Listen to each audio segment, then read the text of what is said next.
which brings me to my philosophy of heritage, health, and happiness. And that's a philosophy that I've come to develop in my 30 years of cooking. When I left Tamarind in 2015, it was like a career reset for me. And it gave me the time to think about where I want to be, what do I want to do with myself.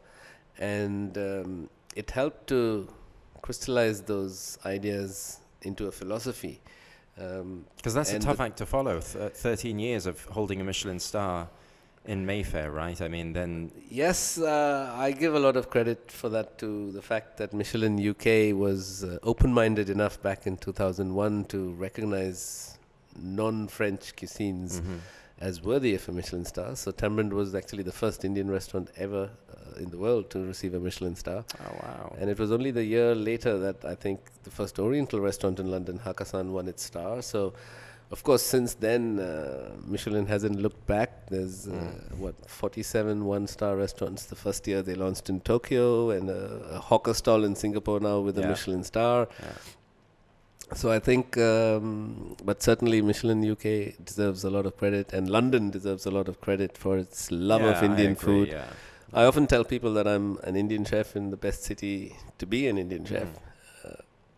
So tell me your philosophy then. When you moved on 13 years, then you went, what was it? Why was this philosophy kind of defining in some way? I think, so in 2015 when I left Tamarind, I left with the intention of starting my own restaurant and writing my book, both of which haven't happened yet, but they are still works in progress. I think, but it also gave me a lot of time to sit and revisit. You know, when you're running a busy restaurant, you're literally going from day to day and month to month and year to year, and suddenly you realize, wow, 14 years have just vanished. But that gave me a lot of time in 2015 to actually think about what I want to do as a chef. What is the message I want to pass on? What is, if at all, a legacy that I might be able to leave behind? And it made sense to crystallize my style into what I've called the 3 pillars of my philosophy: heritage, health, and happiness.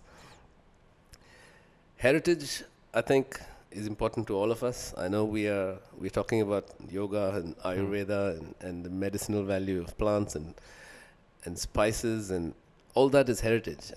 Heritage that has been passed down from generation to the next. There's also an element of us creating new heritage for tomorrow.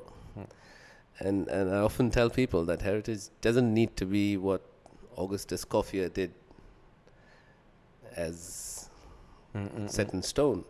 Today's chefs do feel the sense of creating their own signature dishes. I think bring their own ideas to the plate. And it's important for chefs, I think, to think for themselves and have a big picture outlook as to what they want their food to speak. And certainly for me, heritage seemed a very important pillar to be focused on. We are the torchbearers of this heritage, passing it on to the next generation.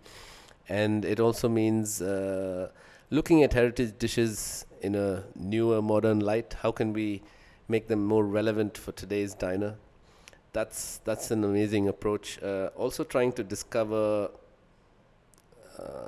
grandmother's recipes, recipes from rural India that are untainted by modern technology, and try and see the relevance, because the whole fact that we are talking about the future of gastronomy being prescription gastronomy, there's so much to be gathered from that lost science of food as healing that could be applicable to our current lives. Certainly, health. I think as a chef, we have a voice, we have a platform, and I have been a big believer. As I said, my dad was a doctor. Despite being an orthopedic surgeon, his preferred method of treatment was often naturopathy, and at most involving food as a medicine, despite being a doctor.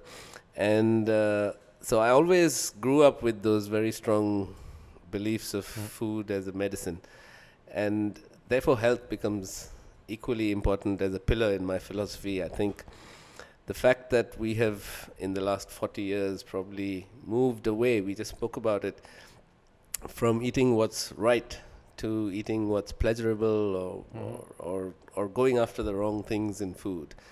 And I think as chefs, if we can just raise that voice and start that conversation about food as a means of delivering health, I think we would have really done our jobs. There's no better saying than you are what you eat. Yeah. And I think it's becoming more and more relevant today. Happiness, certainly, I think hospitality at the end of the day is about offering a wow experience, like you do here at Kitchen Theory. I mean, every one of your diners in here go mind blown, don't they? And it's about bringing out that child in the diner, I think, in the customer, and connecting at an emotional level that leaves them with a recall of a particular experience, a particular interaction with food that they had.